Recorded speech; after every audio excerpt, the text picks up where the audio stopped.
The Power of a Hug, Mark Skipper.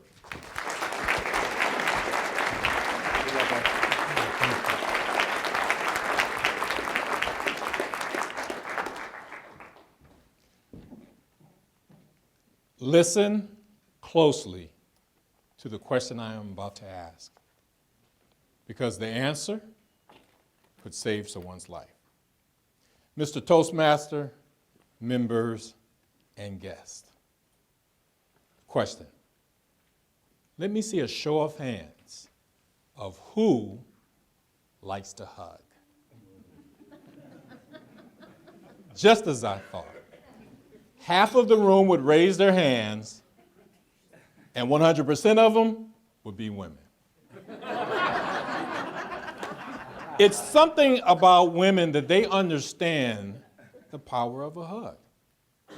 They know that hugs exchanges energy, that it makes people feel safe and makes them feel secure. Men, it's a different story. We don't quite understand the power of a hug. So I hope over the next few minutes to share why it is important for you and me to hug. Because I'm a man, I understand that it's not natural for us to hug, but I also believe some of our past experiences may have impacted how we feel about hugs. Let me share an experience that I had. In fact, every summer, my family would go down to visit my mother's sisters. And my mother's sisters would give me what I call auntie hugs. Or a better name for auntie hugs might be the hug of death.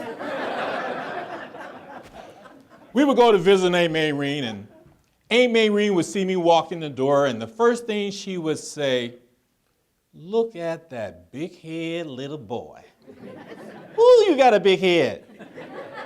Come here and give me a hug."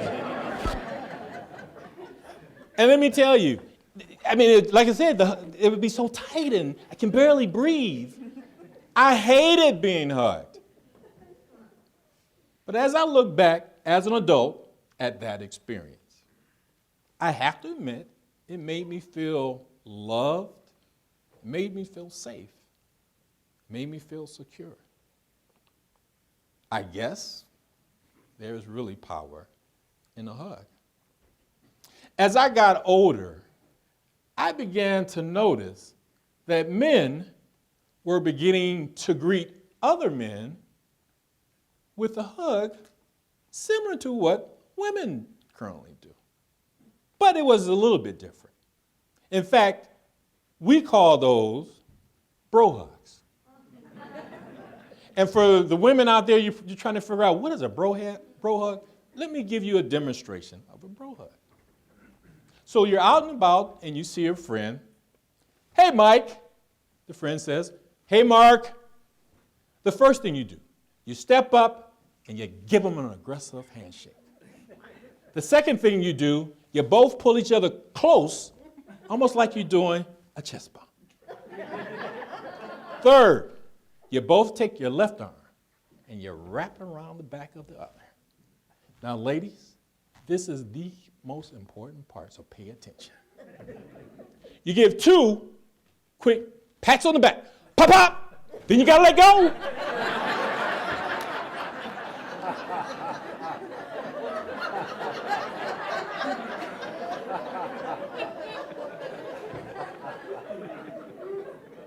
Because if it lasts more than 2 minutes, it's no longer a bro hug.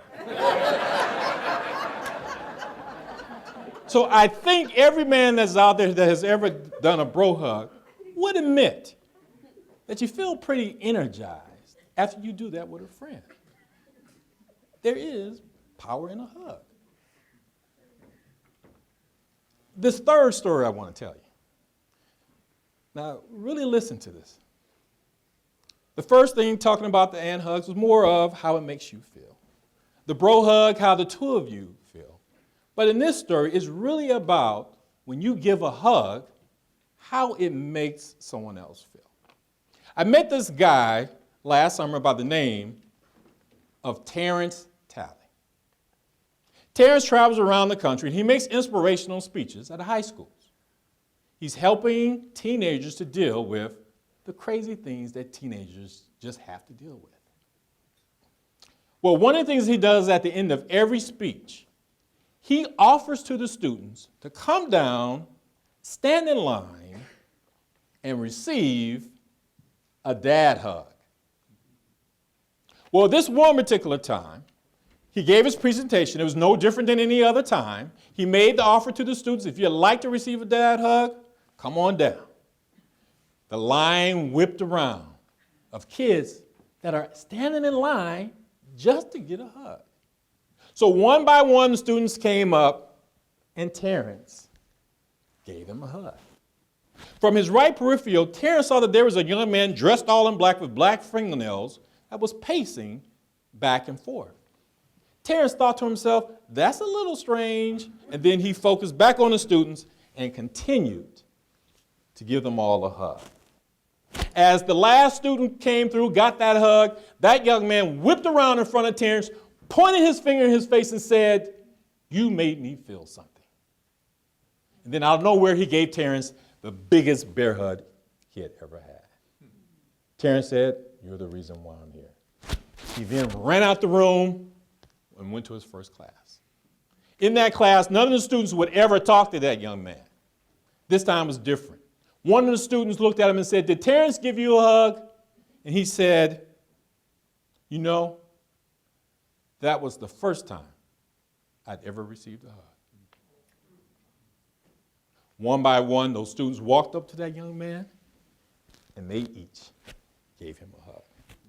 Apparently, that was too much for him. He felt a tear coming out. He let go, and then he ran out the room. This time, he went to the principal's office. He walked in, and he was crying. The principal asked, "Why are you crying?" And he began to share his story. The young man stopped. He reached down into his book bag and pulled out a gun.